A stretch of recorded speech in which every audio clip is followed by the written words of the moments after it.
Everybody, it's time to call the commission meeting to order this evening. So the first thing is going to be the Pledge of Allegiance. Pledge allegiance to the flag of the United States of America and to the republic for which it stands, one nation, under God, indivisible, with liberty and justice for all.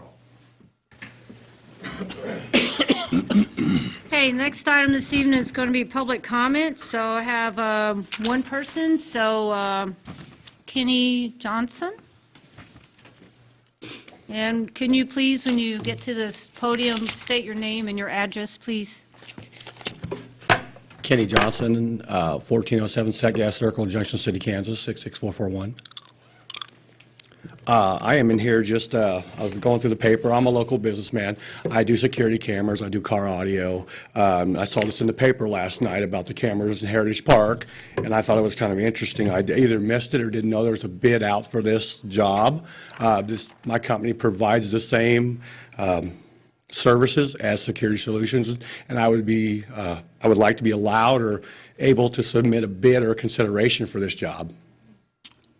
That's it. I did a brief talk with Chief Breesy, got a little bit of background off what was going on. I prepared a quote. If you guys would like, I could hand it out to you. And I'd like to be considered for it. You know, I think a fair market, you know, competition is going to drive it down, and I think you're going to get some good product out of it from us. So that's all I got. What's the parameters on that? I don't have any problem with him passing one out. I mean, I don't see any issues with passing it out. The bids were allowed, and I'll let Chief Breesy speak on his process. When we get to it. Yeah, we get that. Okay. Okay, when we get to it? Just give him to the city clerk. Okay. Cool.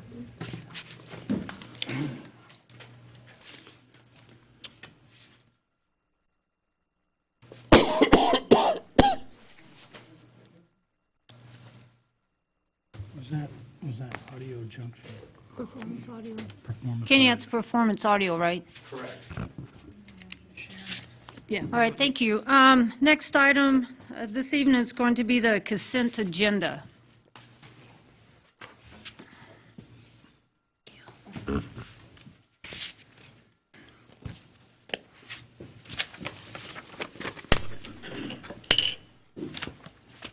I think. A few questions okay, go ahead. on the cell phone bills, but the city manager sent back sufficient information that I was looking for and who those cell phone bills were charged to, so I was satisfied with that. Thank you, and thank you for replying back. No problem. That's what we do.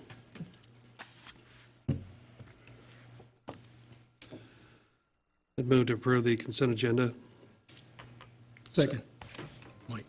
Okay, a motion's been made and a second. Is there any further discussion? None here. None here. All those in favor say aye. Aye. All those opposed, same sign. Motion carries 5-0. Next item on the agenda this evening is going to be our special presentations. The first one being a proclamation declaring March 2017 as March for Meals Month in Junction City.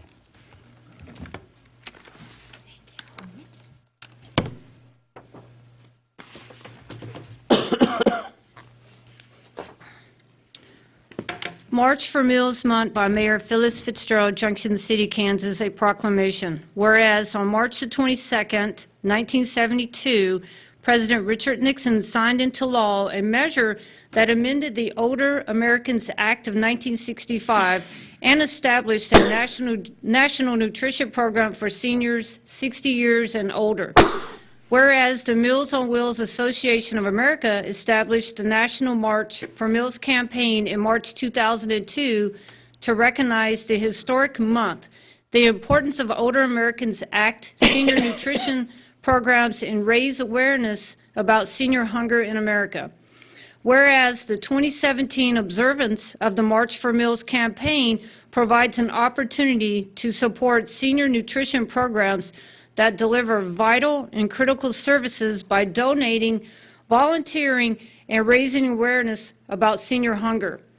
Whereas senior nutrition programs in Kansas have served our communities admirably for 43 years And whereas volunteer drivers for Meals on Wheels programs in Kansas are the backbone of the program, and they not only deliver nutritious meals to homebound seniors and individuals with disabilities, but also caring concern and attention to their welfare. And whereas senior nutrition programs in Kansas provide nutritious meals to seniors throughout the state and help them to avoid premature or unnecessary institutionalization. Whereas senior nutrition programs in Kansas provide a powerful socialization opportunity for millions of seniors to help combat loneliness and isolation. Whereas senior nutrition programs in Kansas deserve recognition for the contributions they have made and will continue to make to local communities, our state, and our nation. And now, therefore, the Mayor of Junction City, Kansas does hereby proclaim March 2017 as March for Meals Month. I urge every citizen to take time this month to honor our senior nutrition programs, the seniors they serve, and the volunteers who care for them.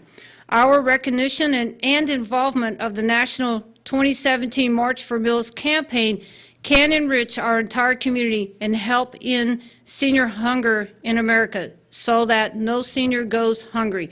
On this 21st day of March 2017, Phyllis Fitzgerald, Mayor.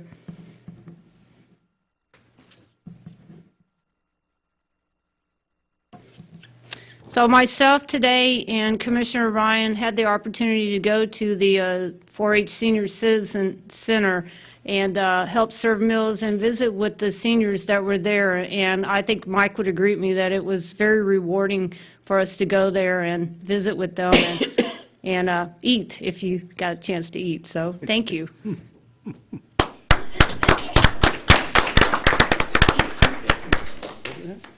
Were you old enough? Okay, we have a second proclamation this evening, and that's going to be celebrating 49 years of fair housing by Mayor Phyllis Fitzgerald, Junction City, Kansas proclamation, City of Junction City. Whereas the Congress of the United States passed the Civil Rights Act of 1968, of which Title VIII declared that the law of the land would now guarantee the rights of equal housing opportunity, and whereas the City of Junction City is committed to the mission and intent of Congress to provide fair and equal housing opportunities for all. And today, many realty companies and associations support fair housing laws, and whereas the fair housing groups and the United States Department of Housing and Urban Development have, over the years, received thousands of complaints of alleged illegal housing discrimination and found too many that have proved upon investigation to be violations of the fair housing laws. And whereas equal housing opportunity is a condition of life in our city that can and should be achieved, I, Phyllis Fitzgerald, Mayor of Junction City, on behalf of its citizens, do hereby proclaim the March of April as Fair Housing Month and express the hope that this year's observance will promote fair housing practices throughout the city, dated this 21st day of March 2017.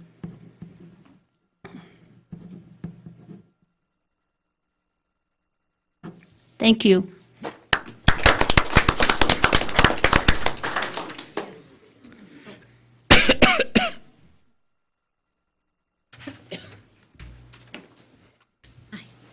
We're going to move our poster a little in better view.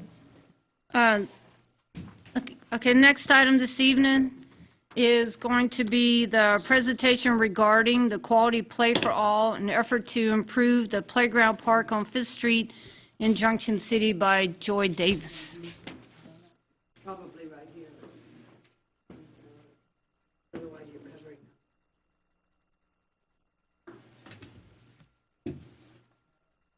Let's squish it a little more this way.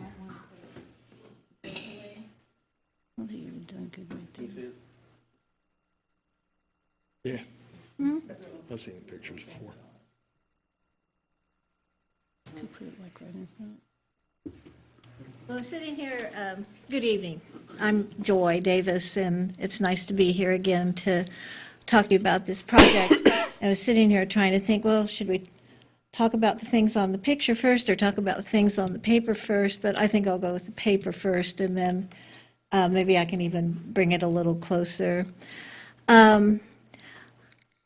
You know, when we spoke to you back in October, we promised we'd come back and give updates.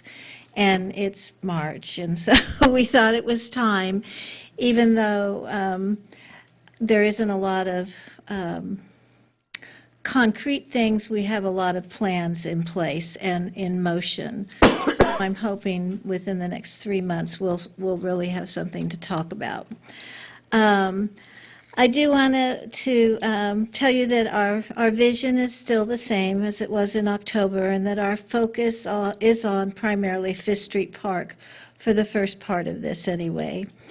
And as you can see, this poster, which I'm sorry there's a glare on it, but maybe you can get up and look at it a little later. It really illustrates the beauty of the park, and in my opinion, the park will be such a wonderful addition to our community, and people who drive down Eisenhower may be driving more slowly so they can stop and gawk at this beautiful green park in the middle of our beautiful Junction City. And I think the children will be drawn to it. I don't know, there aren't many children playing at the park right now. Of course, if the weather doesn't allow it very many days, but even on nice days, there just aren't a lot of children there, and I'd like to see it full of children. Our immediate focus is on Fifth Street Park, but our vision has gotten a little broader, and we hope to be able to continue to raise money after the Fifth Street Park is completed, to help improve other parks in Geary County, and probably our next one would be the Bramley Skate Park, because we feel like this area needs an opportunity for a better park, and the skate park is in need of some repair to make it more safe. We found out that we need lots of help doing this, so we're partnering with different entities in Geary County. The first one we have gotten acquainted with is the new organization, the Greater Geary Community Foundation. And I believe actually we're going to be their first client, which is exciting for us and exciting for them. We're also working with the Flint Hills Regional Council. They're helping us on writing the grants, and they've been very supportive. And then we are also have Deb Oldie, I guess is how you say her last name. She's another grant writer, and she's had lots of previous experience and previous good luck with writing the CDBG grants, and that's the main one that we're applying for this particular park. We're also hoping to, in fact, I think we have a meeting set up for next Monday with Live Well Geary County, because there seem to be a lot of kind of things going on that need to mesh together and work together, because they're on similar type of projects. I would like to point out that I think today, more than ever, our children need to get outside and play and move and run and exercise. Our committee believes that good things will start on this playground and last for a lifetime. It's the time that children can come together as kids and play on a beautiful playground. And here they will learn on the playground persistence, leadership, competition, bravery, support, and empathy. So we want to build a playground in Junction City that all of the children in the community and surrounding areas will be excited about. We're hoping that this will draw people from other small communities that don't have such a playground as this. We're passionate about this project, and we need the community to support our campaign. we are ready to begin our fundraising, and we're hoping that all the citizens in Geary County will be able to give a little bit, even $1 will help toward this project. So I'm happy to try to answer any questions. I will, if you give me the opportunity to kind of bring this over a little closer. Oh, it's perfect. You can see it. That may be as close as it comes. That's good. So I just wanted to point out some of the pieces on it that we have selected. This is the main part, and it's all for older children. Of course, some younger children can be on it also. This particular thing is a climbing thing, and it's got ropes that they can climb on. This is also for older children. We have a section that's just for younger children that features the school bus and musical instruments, which we thought was a great addition to the park. We have ADA compliant equipment on the park. I don't think there's a picture of the big swing set, but many of the swings on the swing set, big swing set for older children, will be ADA compliant so that the children who aren't able to swing in a normal swing can enjoy them. So we're just very excited about the design. The surface is going to be some kind of turf, which I think will be easy to maintain and always look nice. So, do you have any questions or comments? What is the cost of your project? It's this, as you see it now, it's $400,000. That includes the turf and the installation, all the equipment. You know, in October, we talked about some upgrades just right outside the pool as well. Is that included in part of this project? Well, we would like for those upgrades to happen. The eye care, the track around the, yes, but that's separate? working on that, and they are applying for grants for that. Okay. And they have a vision to upgrade that track next to the playground and then install some equipment that will allow adults, and I think they're focusing on senior adults. So equipment, not necessarily barbells maybe, but equipment that senior adults will be able to walk and then stop and use that equipment. So this whole area is envisioned to be seniors and children and families and kind of incorporate the entire space to be a community playground. Yes, Okay. that would be our hope. Great. And I think it can be, and I really believe that with the right publicity and the right people talking, that the community will get behind it. I think everybody will realize that there needs to be a new park in the middle of Junction City. It's just time. I think you told me, or Ed told me. You told me, I don't have the, do you remember how old it is? Best I could find, the current equipment, the newest, was installed in 1984. Stayed on the shelter in dated in the 40s.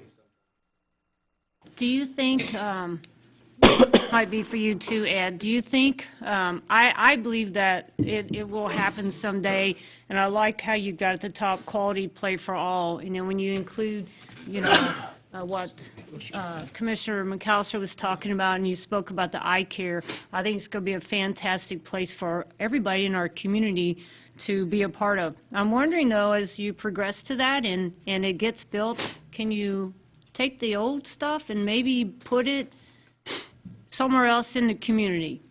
And that's an option, but historically, Not worth it? it's Okay. wore out like this, it's wore out. And then to move it and try to get it installed, the standards for safety have changed so much over time. Okay. It's pretty hard to retrofit. And Usually you damage it so much when you're pulling it out now, that, Well, it's old to begin with, yeah. Oh, it comes with time. We do have, some of us have some sentimental Not that attachments fun. to some of the old Put it in your yard. And our hope is to, particularly the elephants and some of those little creatures, to use those as more of a decor and not so much to play on, and maybe signage, because there are some pretty cute little things there. They just need a new coat of paint. They're not safe necessarily to play on, but they could be used for enhancement. So, we who have had our children and grandchildren play on those playgrounds are sentimentally attached to some of that equipment. I played on that equipment myself. Yes, right. I have two as an adult, so. Well, thank you so much, and I just want to say one little small thing. To me, this is another example of the great people that live in our community that are doing things for our community as a whole, and I applaud y'all for that, so thank you so much. Thank you. It's our pleasure. We would like to keep this, and I think it may need a little sturdier We can work on that. stand, because I'm afraid a big wish of wind will just She wants to blow. put over there. But I want to put it in a municipal building so That's a good people idea. can see it. That's what we want to happen. Sure. Awesome. Thank you so much. Thank you. Thank you, Joy. It's back out of the way. Yeah, because there could be a big wish of wind tonight. This is a windy room, let's just say. Right. From you? No, Yeah. I don't know why Alan went, me? She was Oh, no. looking right at me, staring down. All right, well, moving right along. So next item is going to be a presentation regarding the Insurance Services Organization Public Protection Classification Summary by Fire Chief Johnson.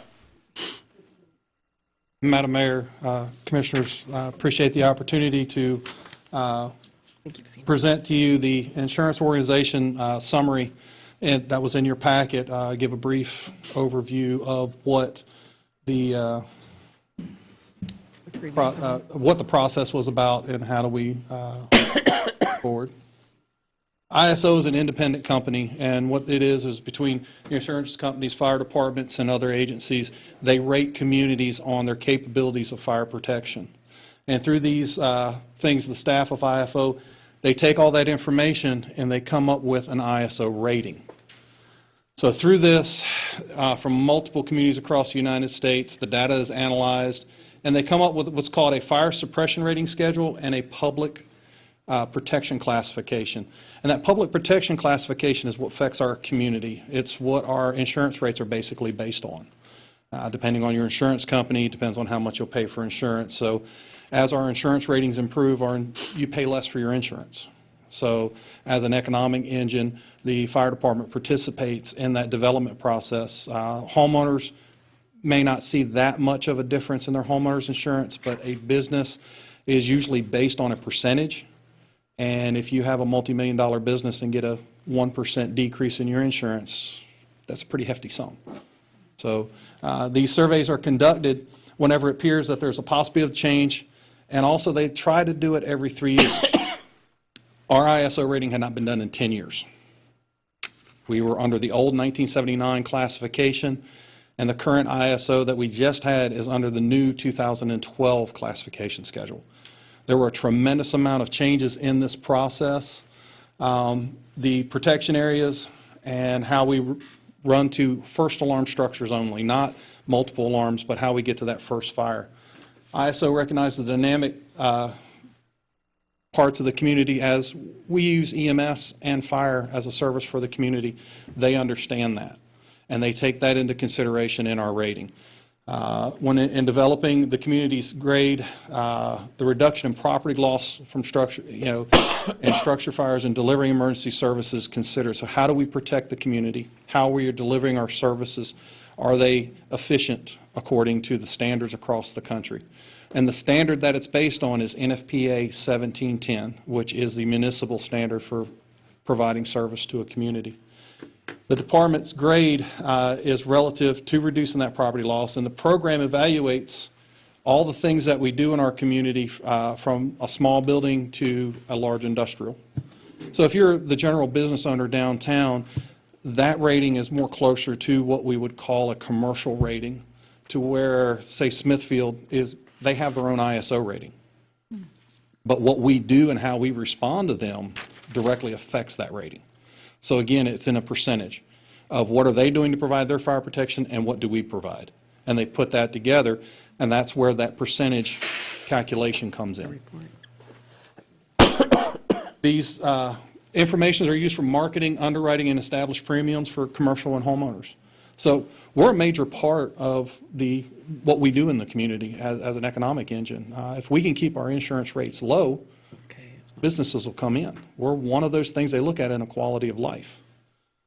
In general, the fire insurance community with a good PPC is substantially lower than another community. You think about that. What business would want to come to a community that has a rating of a 10, which is unrateable? Or if we're a 3 and our neighbor is a 4 or our neighbor is a 2, that's the competition that we face on that level. If we're a 3 and our neighbor's a 4, they're going to look at us because I can save some money over here. So those are the things we look at. And for the homeowners, that puts money back in the homeowner's pocket. So in those processes, they're getting a return on the tax money that they pay for their fire protection services and emergency services. ISO has evaluated class over 48,000 communities across the United States. And in a combination between ISO presents the dispatch center, the fire department, the water department. All those things come together in different processes in the rating schedule. Our emergency communications, how they get the phone call, how they transmit the phone call, and how they maintain their circuits is rated. We're going through a major process in that right now, which has helped us. And when it's done, it will really help us. They do a great job over there. The dispatch center, they have one of the toughest jobs in emergency services. They get information and have no idea what's going on until we get there and tell them. So they do a fantastic job. The fire department, we are 50% of the rating for ISO. We're 50%. 10% for communications, 40% for water. So we're the meat and potatoes, as they say. And on this slide, you can see it's everything from how many engine companies we have, how many reserve trucks, what is our capacity, ladder trucks and companies, deployment, how we deploy our station, how we do personnel, training, operations, community risk reduction, and that's prevention, planning, and all those things that we do on a daily basis. So everything we do in the fire department as our business relates to this directly. And then the water department. Credit for a water supply system, the hydrant size, types, installation, inspecting, and flow testing. The irony of this is we do the flow testing of the hydrants. So we're tied into that too. And again, the water department, outstanding. I give Public Works and Mr. Kelly and Ray a lot of kudos on that. They did an excellent job. They jumped through a lot of hoops for this. I blindsided them because my second day here, ISO calls and said, by the way, we're coming to do an inspection in 2 weeks. My second day. So I got to learn our fire department really, really, really, really well. If you look at the point schedule, the higher the number, the worse your rating is. So if you're a 10, you're not rateable. And if you go down to, as we move up that scale, you can see how it's rated. And it's based on a 100 scale.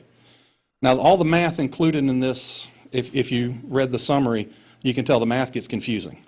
It gets really confusing. There's actually an 8 to 10 hour class that you take to understand this.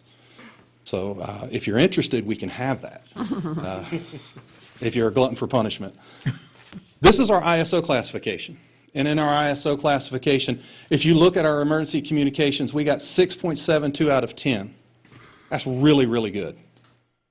And when they finish, when Chief Breesy and his team finish their upgrades, we might be able to get a 9 or a 10 out of this. It depends on how ISO looks at our system. But where we're making the upgrades, that's a positive sign for us. So I really appreciate their hard work over there. Without them, we don't know there's an emergency. So they're just as important. For the fire department, as you look down that schedule, we received 31.68 points out of 50. We have some work to do. We do have some work to do. The good news is most of the work is record keeping, most of the work is training, and doing what we're supposed to be doing, fire inspections, public education, and those things. So a majority of what we can improve on is relatively a limited cost, but we have to do it. So we're developing that plan as we go along, and some of those things that we're going to be doing are going to improve our rating on that schedule. So hopefully that 31, maybe a 48. Be nice if we could get a 50. I've not known anybody to get the 50, but we're going to shoot for it and see what we can get. With our water department, a 32.25 out of 40, and with the improvements in the water system, we're going to be really close to maxing that. And again, this is the system that we have currently, so again, I give credit to the Water Department and Public Works for maintaining our system and keeping it functioning for us. It got us those scores. And you see there a divergence. When they do this calculation, they look at how we're providing fire protection and how we have water. And the difference between the two, through a calculation, we get what's called divergence. And it's a long list of things that they look at. We received 3.45 points for divergence. So they took 3.5 points away from us. With our current community reduction program of fire and life safety, public education, plan reviews, and those things, we received 3 out of 5. So we negated the divergence. So I'm happy to say to the board that we are still a Class 3. At 70.72 points, we are a Class 3. Anyone within 1,000 feet of a fire hydrant outside of the city limits, 5 miles of a fire station, has the potential, depending on their insurance company, has potential to get that rating. That's what the 3X is for. If we have a sustainable water supply. In other words, if you're on the edge and you're just down the block down the street and you're in the county, it's possible. The other positive side to this is we're working on an automatic mutual aid with Geary County, and they have 2 stations in the city. That, in turn, will give us credit for at least 1, maybe 1.5 stations. So we will have access to more equipment, more manpower, which will improve our rating. So we're working on these things. As your fire department is doing a tremendous amount of things right now, we still are going to keep doing things. And it's going to get interesting. It's going to be fun. We got a lot of things to do. To let you know where Junction City sits in the classification of 48,000 communities across the country, you see Class 3. 7% of the cities in the United States are Class 3. 7%. We are in the 7%. Now, if you look at a 2 and a 1, those are very, very difficult to get. A 2, we could probably get really close to a 2. It's going to take time, and it's going to take a lot of energy to do that. But to maintain a 3 is strong, is very strong. I want us to move a little higher on that rating, get into the upper 70s, 75, 78, and figure out what we can do to maybe cross into a 2. But with what we're planning, with the work that everybody's doing, with the water improvements, with the communications improvements, with the improvements that we're starting to work on with the fire department, I think we can do it. We have a strong fire department. We have good people on the department. We just have to find that path and start heading down that path. So I am happy to say that we are a Class 3. We can say, hey, in top 7% of the country, we're there. But we're going to get better. And as a fire department, that's our job, to serve the community. It's your fire department that is doing this. Any questions? Great report, Chief. Thank you. Is that a better score than our last one? We are the same. Actually, I guess I'm kind of shocked because I thought with all the money we put into equipment that we might be a little bit better off. actually, that's what kept us where we're at. The updating of equipment kept us where we're at under the new system. And that's the other thing you have to remember. Between the last one and the new one, we have a new rating schedule. You have to look at it, if you hadn't bought that equipment, you would probably be lower. You would be much lower. But also you have to remember that it's not just equipment. It's the whole No, I understand. package. No, I understand. I But get that allows us to move forward and work on those things that we haven't been able to work on. So where we lack, we can now make those repairs. Do the training, do the inspections, do the pre-planning, do all those things that we haven't had the opportunity to do, because we now have the equipment we need. And that is more than I can say. I mean, to say thank you doesn't even cover it, because we're now moving that, we're way ahead of the ballgame. If these trucks were 10, 15 years old, we would be very, very close to losing the 3 because of the age, because of what NFPA, how they rate those things. And ISO bases a lot what they do off of NFPA. So, but we're doing really good. I'm very proud of the firefighters. They're stepping up, and they're ready to go. Good. Awesome. Excellent report. Thank you. Thank you. Thank you, Chief Johnson. Thank you. Next item on the agenda this evening is going to be under unfinished business, and that is going to be the consideration to award the contractual mowing contract of the blights bid to Mooney Green Care Professionals in the amount of $65 per blight unit.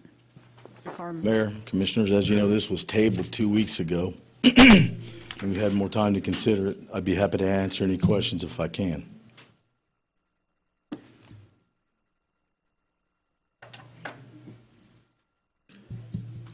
So the issue is we don't feel that the low bid has the equipment and manpower to perform the job at $63.50 per blight. I don't, now that I know that you had the contractor that's been cutting it for 12 years, big deck mowers, all kinds of big equipment. I didn't realize 2 weeks ago when I gave you the information that Terry was cutting a third of it. Our contractor was cutting a third of the blights because he was that far behind, and there was another contractor that was subcontract, all at the same time. And as you all know, last year was a crazy year. It rained, I mean, grass was still growing in November. So we were way behind, and our contractor had 4 full-time people cutting with him, and he was behind several weeks. That's why he subbed the blights out, part of it, to 2 other contractors. That's my biggest concern, and I don't feel comfortable sticking my neck out there and saying that he can do it. When the bids came in for Terry's, if he had more people and he had more equipment, it wasn't included in that until we had the meeting when he spoke of, I've got more people and more equipment. The problem is what we solicited or what we asked for when we went out for bids was tell us what you have for equipment, and that's what we do That's as a what he- verification, and employees.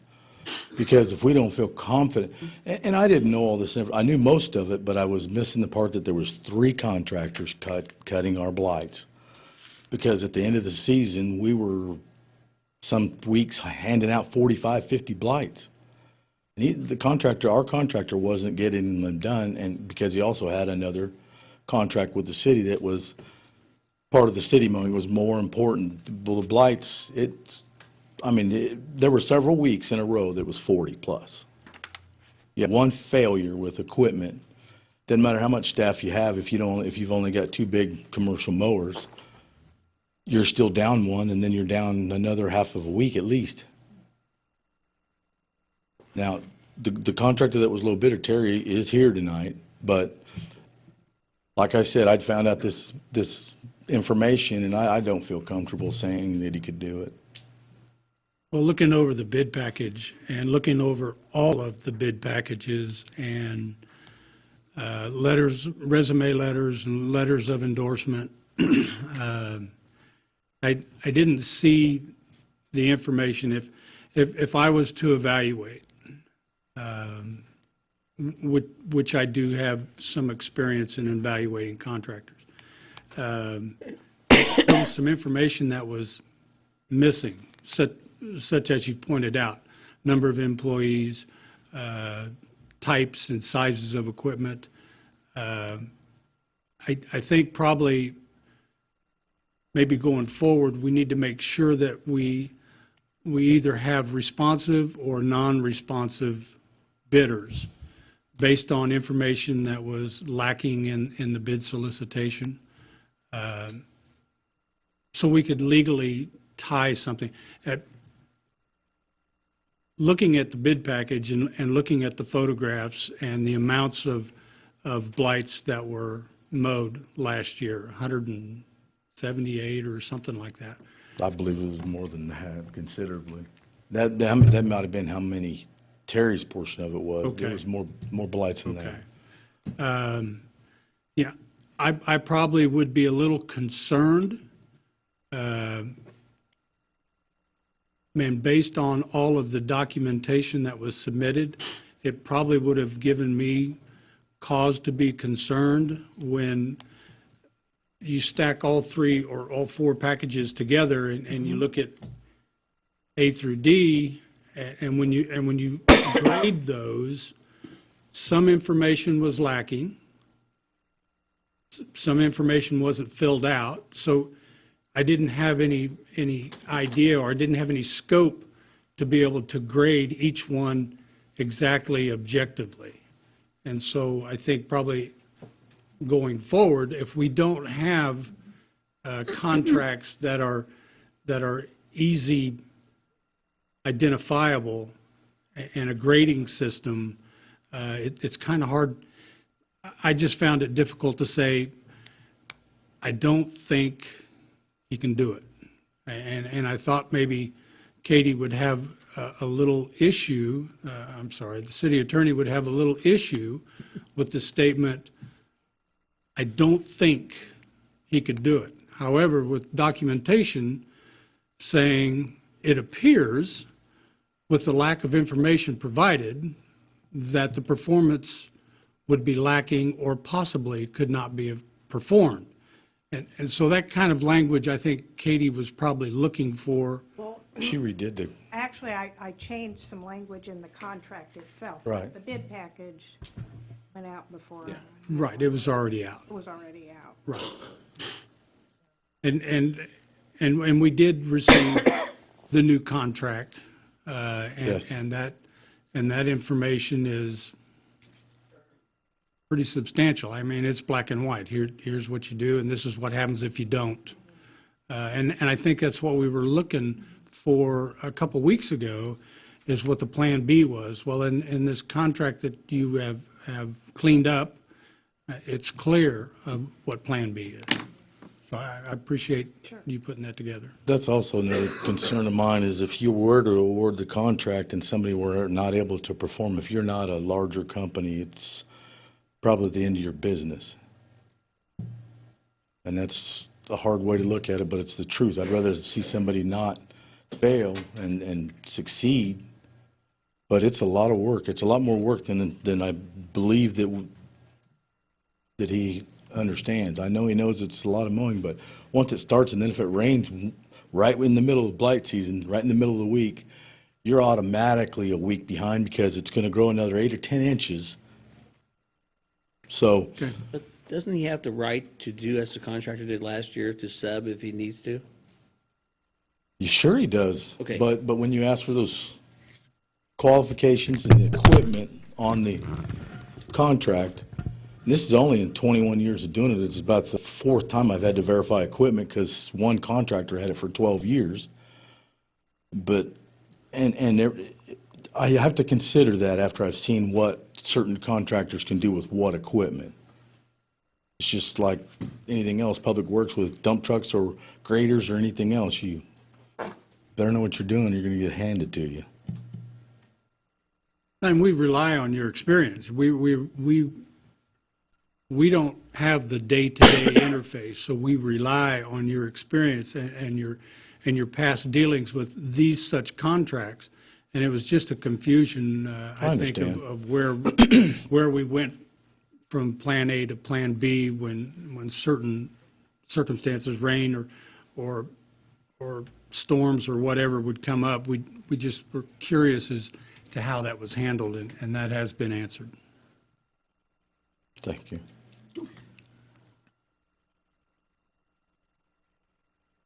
Mr. Kerman, I wasn't here, but I was listening in 2 weeks ago. You asked for evidence of equipment, the ability to do it. I don't want to back up. We went with the low bid once, and we're still paying a little bit for it.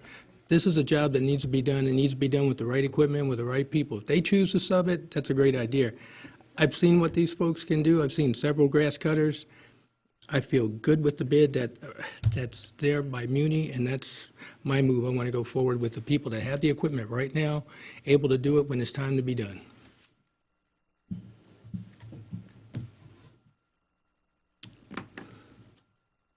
care to put that in a motion? I sure will. Yeah. I approve, excuse me. Motion. I make a motion, excuse me, I move to approve the award of bids for contract mowing of blight to Muni Green Care Professionals in the amount of $65 per blight unit.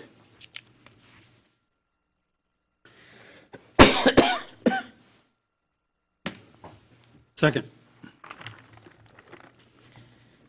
Okay, I have a motion and a second. Is there any further discussion? None here. All those in favor say aye. Aye. All those opposed, same sign. Motion carries 5-0.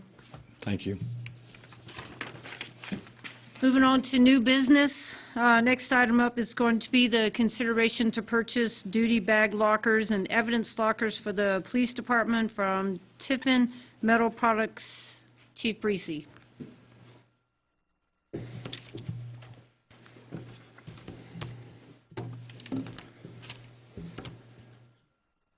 Good evening, Madam Mayor, Commissioners. I come before you tonight for your approval to purchase duty bag lockers and evidence lockers at the Junction City Police Department. The existing duty bag lockers and evidence lockers at the police department are old and in disrepair. They are not large enough to meet the needs of the department. Officer duty bags are currently stored in a wooden rack that is not secure. These lockers, if you've been in our garage area where we have our evidence lockers, they're old gym lockers back from, I know we moved those lockers in 1989 over to the police department, and they were probably okay at the time, but they're not professional. They're not something that I would be proud to have in my department. We solicited pricing from 3 different companies. Southwest Solutions Group came in at $55,015.26. Tiffin Metal Products, $21,397, and Bradford Systems that never sent us a quote. There's such a big array from the $55,000 to $21,000 when I instructed my staff in the lab to come up with pricing. The $55,000 was, you know, the end-all, be-all. It was like the greatest thing, and I didn't think we needed that. I just wanted something functional and that we can use, and I told them, instructed them to get the price down to under $25,000. So it is our recommendation that we recommend purchasing the duty bag lockers from Tiffin in the amount of $21,397,000. This money would come out of asset forfeiture, money from state asset forfeiture that has been released to the police department from our district court. I welcome any questions you may have. What are we going to do with the old lockers? Throw them in the garbage unless somebody else wants them. They're They nasty. are nasty. I figure if they've been inside the whole time, they can't look too bad, but Be happy to have you find a way to take them out of the police department and take them anywhere you want, Mr. Sands. downrange. I love hard targets.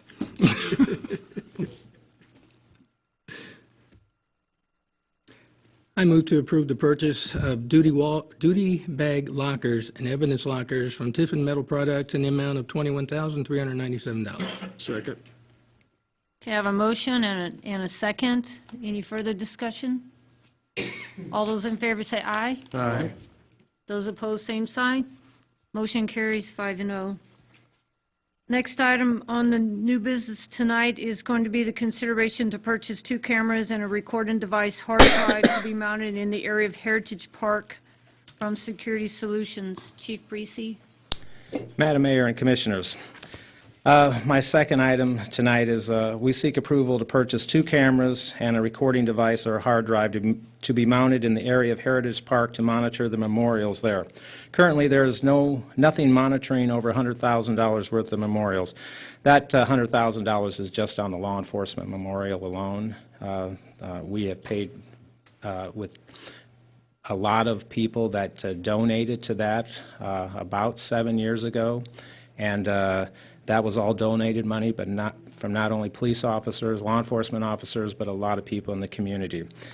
We have no camera system on our memorial, and all the lights that are there, we have lights, every one of them is broken, and there was something that happened just a couple weeks ago at I believe, I think it was a Jewish cemetery where somebody came in and caused about $1 million worth of damage. Exactly. And it got me thinking that with Heritage Park, we have nothing there. If something happened, I know that many of us would really feel bad about it. This video footage would record to a hard drive at the police department, and we would have real-time monitoring of what's going on in the park at that time. The reason that it was put out as a sole source provider, Security Solutions in Junction City has everything that we have at the police department, is either maintained by KCOM out of Manhattan or Security Solutions, and Jim, Mr. Gurman, and his IT staff do a lot of the maintenance on it also. But of all of our computerized doors, which there's about 7 of them, is controlled and monitored by Security Solutions as well as the Sheriff's Department. Our alarm systems for our 2 warehouses and our property rooms, Security Solution. All of our interview rooms, 4 interview rooms, our DUI room, all the cameras, the recording devices are Security Solutions. Our outside alarms, monitored by JCPD that come in, homeowners, businesses, Security Solution. All of our camera systems inside and outside the building, dozens and dozens of cameras recorded 24/7, are maintained by Security Solutions. I talked to Peter at Security Solutions today, and there's something with this camera system that we had asked them about would hook into our camera systems. In our dispatch center, we have TVs, and every one of our cameras, which are dozens, are up on our TVs. And that's monitored by some software, I believe, called Vigilant. And that they have a hard drive in our police department, and they are our 24-hour callbacks if anything goes down with our system. And so it was somewhere along the line we didn't even think about taking this outside and asking for bids on it, because my thought at the time was that Security Solutions was in-house. They maintained our systems. They had the software, and they were what I was looking at. And I know I talked to Kenny about 1 o'clock today, and that was my first conversation. And I listened to what he had to say, and I don't know if Kenny's system at Performance Audio is a Vigilant system or can tie into our system, but that's where we are right now. That's why, if you ask why I thought this was sole source provider, I thought that was where I wanted to stay. And anyway, I'd be glad to answer any questions about this that you may have. Or if Kenny had some input, that I'd be glad to let him have the floor. And Mr. Gurman, if that was anything I said wrong about the Vigilant system and their software, I don't, No, that was correct, Chief. Okay. One note, the camera system in the customer service area, they went with a lower bid, not Security Solutions who did it, and they've had major issues with it. And that's why I would say. There aren't any issues other than having access to it. Well, that's right. We haven't any issues. It doesn't work as smoothly. They have issues with it. No, we don't. I mean, it records and everything. It's just getting access to it is incredibly hard. Chief Breesey, I'd like to know if Mr. Johnson's system would tie into what you have. I don't know. Kenny? I just became aware of the parameters. I mean, last night newspaper was the first thing I'd love to check into and see with my manufacturer. They're a multi-billion-dollar-a-year company, and they secure national defense. FedEx, so I'm sure they have some integration software that could be possibly available. But I'd like the opportunity to see if my equipment is compatible. And the one thing I would say right now, the cat's out of the bag, and you know what the bid price is.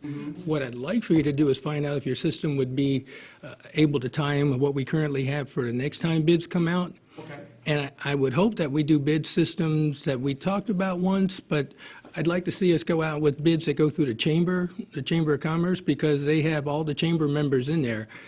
We announced the bids in the paper, and if we announced it through the Chamber, and if you're a Chamber member, you would have seen that pop right up rather than a newspaper. And maybe we can make that in addition to being a Chamber member, that they get to see the bids that come from the city. I think it would be something productive for both of us. Thank you, Mr. Johnson. Now, the software that you currently operate under, not only the hardware is all contingent with one company, is that same software, this camera system and hard drive system and monitoring system, does that tie right into what you're doing now? We don't have to pay Yes. extra licensing and extra software license and stuff like that. It's all part of the same Well, company? We may have on these particular cameras, there may be a licensing once they're up and running, a yearly license, I'm not sure. But it wouldn't be anything that I would consider that I have to... We wouldn't have to buy a conversion No. software to No. meet No, the this. software is already installed on a server, and now, if we had a standalone system, such as you put up a camera and then you just monitor it on any Wi-Fi, that would be, we could go just about anywhere and get a system like that. But to have it tie into our system that's live in our server, on the server, to where we're watching it with all our other cameras, that's the different part. If I just went with a standalone, then I'd have to put new monitors in the PD to hook into a computer and watch that, and then I would be buying I got 4 dispatch sections. I need 4 new monitors and a computer, and that wouldn't be something I really want to do. Well, it's not economical to double the effort and double the cost for a standalone system. I understand. Right. Will this system provide adequate video for the other memorials, including the Vietnam? Yes, it will. Okay. I mean, Now, that memorial is a little higher, well, we're talking, I would imagine the Vietnam Memorial's over $500,000 in assets there. And yes, we plan on having 2 cameras right next to each other going like this, and they will cover that whole area. Now, under asset forfeiture, the reason that I'm to you today on asset forfeiture, and you say, well, how does cameras in the park? Well, under state and federal asset forfeiture, it's in both of their policies that anything to do with a law enforcement memorial, you can spend the money. And so if it was just on the Vietnam Memorial, I couldn't do it. Exactly. But I've got that panoramic both from my law enforcement, the nexus right there. And so we'll get that whole area, but I wouldn't be coming to you if it wasn't that I could spend the money on this venture. Good idea. Good deal. Mayor, You do. we're going to have Kenny come back up. Come up for anything? Kenny, did you need to come back up and say anything further? I'm fine.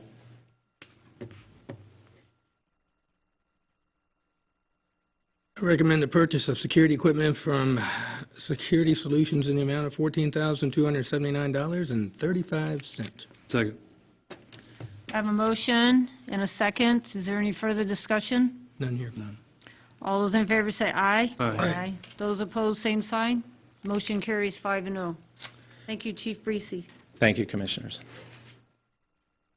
Next item this evening is going to be the consideration of resolution number R2822, which declares the city's intent to use the lease purchase agreement to purchase equipment in the amount not to exceed $170,000. Last year, we learned that you can't teach an old dog new tricks. I learned that you needed to really, we'd always been doing the resolutions along with the lease purchase agreement, but it is to tax exempt it properly, you need to declare it in first. And so this is the resolution that puts us on the road to going ahead and pushing forward the tax-exempt lease purchase so that we can move that forward. So Katie drafted this up for us as a standard document that we can utilize, and then with her review each time before we do a lease purchase, we can do it through this manner.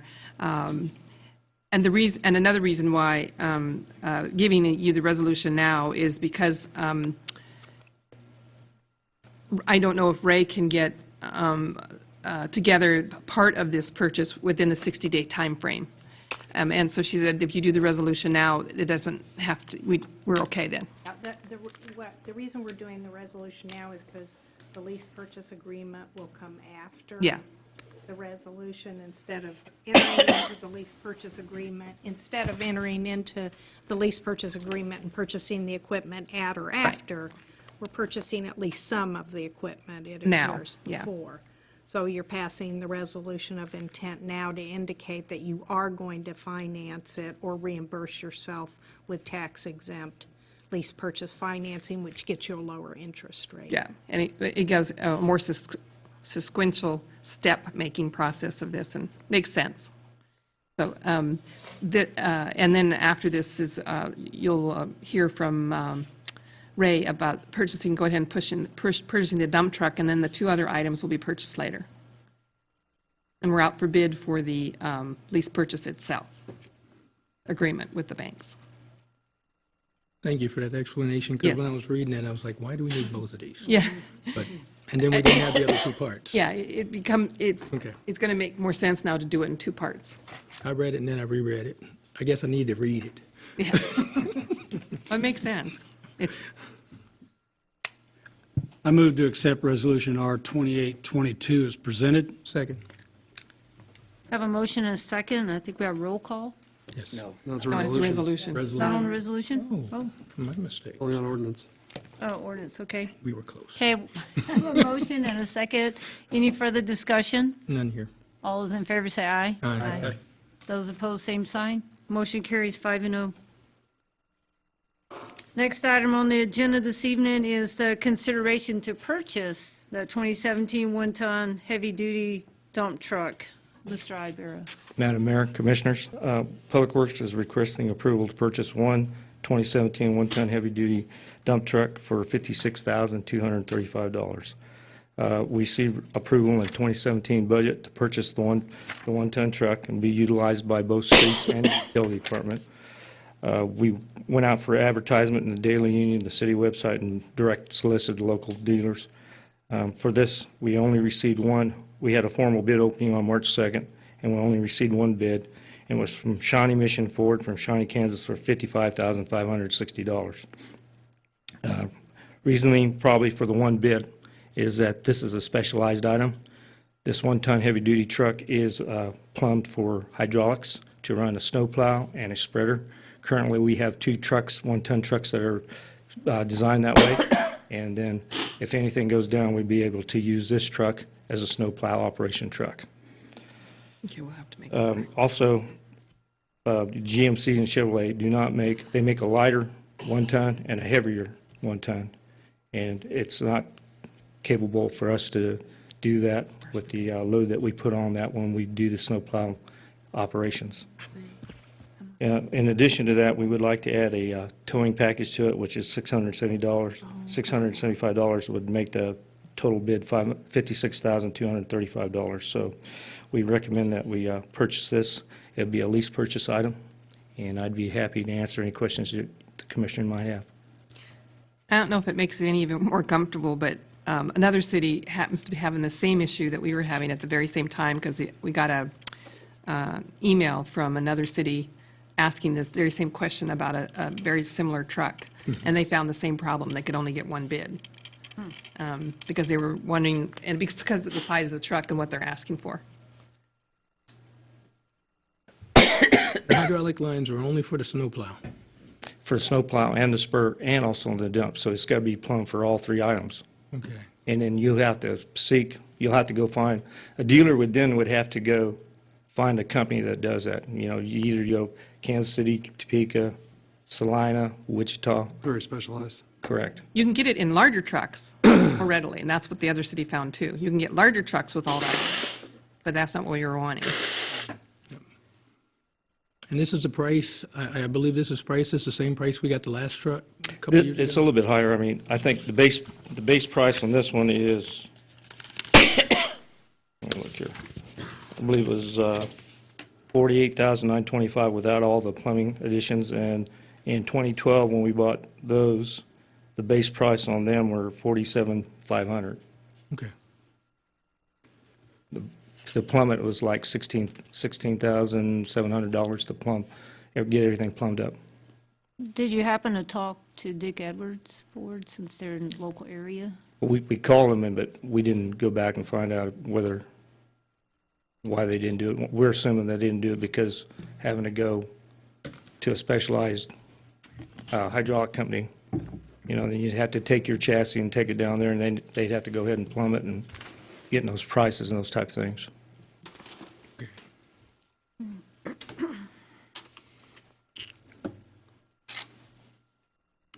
I move to approve the purchase of a 2017 one-ton heavy-duty truck from Shawnee Mission Ford from Shawnee, Kansas, in the amount not to exceed $56,235 as presented. Second. Okay, I have a motion made and a second. Is there any further discussion? None here. None. All those in favor say aye. Aye. Those opposed, same sign. Motion carries 5-0. Thank you, Commissioners. Next item this evening is going to be the executive session. I'd move to recess into executive session pursuant to KSA 75-413B4 for the purpose of discussing confidential data relating to the financial affairs or trade secrets of corporations, partnerships, trusts, and individual proprietorships for approximately 45 minutes to include the city manager, city attorney, Chamber of Commerce Economic Director Mickey Dean, Chamber of Commerce Director Dennis Beeson, as well as Mark and Kenny Burris. Okay, got a motion and a second. Second. Favor say aye. Aye. We'll do that. Oh, did we say time? Yes, 45 minutes. Executive session where no decisions were made and no actions were taken. Second. All those in favor say aye. Aye. Aye. Move to return to executive session pursuant to KSA 75-4319B4 for the purpose of discussing confidential data relating to financial affairs or trade secrets of corporations, partnerships, trusts, and individual proprietorships for a time of 20 minutes to again include the city manager, city attorney, economic development director, and Chamber of Commerce director, as well as Mark Burris and Kenny Burris. A motion's been made and a second. All those in favor say aye. Aye. Motion carries 5-0. 20 minutes.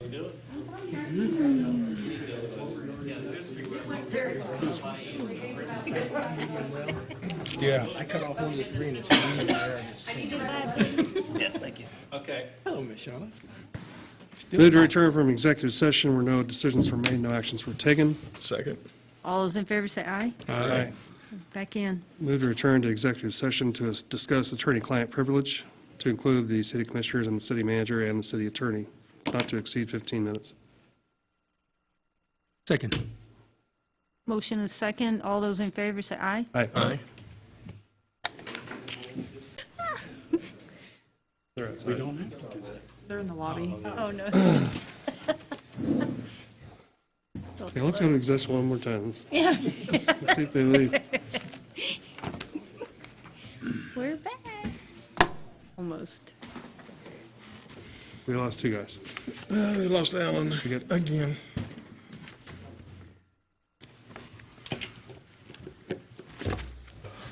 Move to return from executive session where no decisions were made, no actions were taken. Second. Second over there. Have a motion and a second. All those in favor say aye. Aye. Back in session.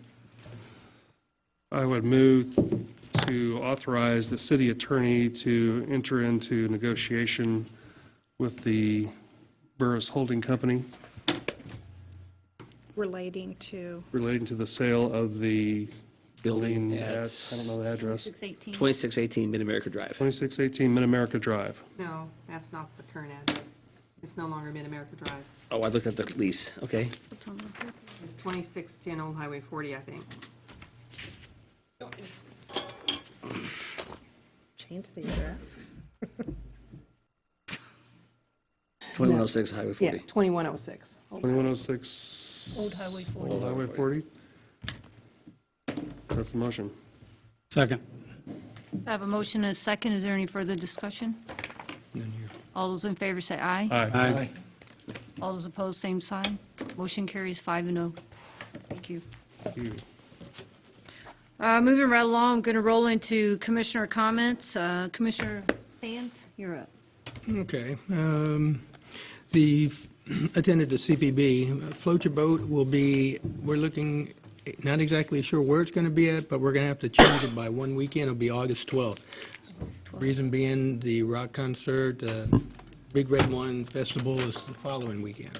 So, August 12th, location to be determined. And the Corps has a 50-year anniversary coming up, so look for more on that. It'll probably be out there at the Corps area. And wanted to report on the forward motion motorcycle scramble that was out at the lake. You saw it in the paper. That was something that was done from some of the conventions that we attend. People ask, what do we get out of the conventions that we go visit? Those folks came here because they had kind of contacted Milford Lake and Acorns Resort. There were over 200 motorcycle riders out there, and they're coming back, just for the simple fact that our folks were there. It's a great outdoor activity, just a great deal. One last thing, Gary County is looking for a Public Works Director. They're looking for that kind of quick, so if you know anyone that's in Public Works, not Ray, you cannot go. No one that works for you cannot go. And Madam Mayor, that's all I have. Thank you very much. Thank you, Commissioner Sands. Commissioner Ryan? Thank you, Madam Mayor. I enjoyed serving lunch with you today at the Senior Citizen Center. Sunday I helped till the 12th Street Community Garden, and they have appointed a garden champion, and he actually started planting today. I learned that at lunch when I visited with him. But the garden champion will advise and coach anyone who asks for or needs help, with taking care of their garden plots out there. And that's all I've got tonight. Thank you, Commissioner Ryan. Commissioner Landis? Thank you. A few things. Had some radio time this morning, talked a little bit about the dog park and plans, and I'm willing to donate $1,000 towards some improvements out the dog park. Mrs. Beatty is also on board, and so that way we'll match anybody's funds that wants to donate. So that would be a great thing for the community. Talked a little bit also this morning on the radio about the high school and the different things going on with that. So hopefully people kind of caught some of that. And the last thing I'd like to say is I'd like to applaud the high school students on their performance of Shrek, the musical, a couple weekends ago. It was tremendous. These kids are unbelievable. And if they had an auditorium that could really meet their needs and that could seat as many people as the middle school does, it would be even better. They had four performances, I think 3 or 4 performances, all sold out. The theater's too small. And it was great. So that's all I have. Thank you. Thank you, Vice Mayor Landis. Commissioner McAllister? I have nothing to add further, Madam Mayor. Thank you. Wow, thank you. Well, I have a couple things, so I'll make up for it. Okay. So I attended 2 board. was I'll be quick, I'll talk fast. Trying to make it quick. I'm making it quick. I attended the Military Affairs Council Board. I'm just going to repeat, we all know it's the 100th anniversary of the division this year, and they are buying those 100th anniversary lapel pins. They'll be coming out soon, so if you're interested in buying some of them, just need to see the chamber folks or anybody in the back, on the back. Also, this Thursday is MAC breakfast, and Dr. Stratton, the GCH CEO, will be the guest speaker for that. Still working on a Adopt a Soldier program. I'm taking kind of the lead and the charge on that, working with Fort Riley and Manhattan to develop a program for newly arrived soldiers in the area to become more familiar with our area and be matched with a family that might want to take part in that. The USO in Fort Riley has been working with us on their website to get events that are going on in our communities. They're working with the Chamber and with the MAC, so things that are going on, or the EDC with the Chamber, CVB, so anything that we have going on in our community, if it gets passed to USO and there's a way to do that, then they're putting it out on their websites as well. The month of April, we'll hear about it more next month, but that's the month of the military child on Fort Riley, so we're kind of doing some collaborative things with Fort Riley and Manhattan to help celebrate the month of the military child. So that's what I have to report to you about the Military Affairs Board that I sit on. The other board that I sit on is the Library Board. On April the 5th is open house at the library. It's from 5:30 to 7:30. It gives you the opportunity to come in and discover your library, and they're going to talk about the future plans, because at our last board meeting we passed the feasibility study to a company that's going to be looking at how to help raise funds for renovation and expansion of the library. So we expect to get some kind of report back in 3 months or so on what they find. I did go to the library website today, and it's jclib.org. If you've never looked at their website, they have a lot of really good information there. One of the things that stuck out to me is something called the Total Books, and it's like TOTALBOOX. And what that is, it's a new e-book resource. So you have the means to download that app onto your Apple or your Android type phones, and you just go to your app store and download it. So you have the means of getting those books from the state libraries and stuff like that onto your phone as well, and your Kindles. Couple other things that I attended. I got the chance last week to go to our American Legion and participate in 3 of our veterans. I think they were all 3 probably Vietnam veterans, receive Quilts of Valor. And the reason I want to bring that up as well is because the young lady that was there that helped present some of these quilts, she has made a bunch of them for our veterans. And her name is Montika Allen Atkinson. And she has not cut them, sewed them, quilted them, and I was honored to be there to help give one of those quilts to one of those veterans. Not last weekend, but the weekend before, I just want to give a shout out to the Junction City High School baseball team. They came out and helped pick up trash, and we did a real quick live feed on Facebook, and those 4 young men had great things to tell all the people out there about why it's important to, help keep our community all picked up.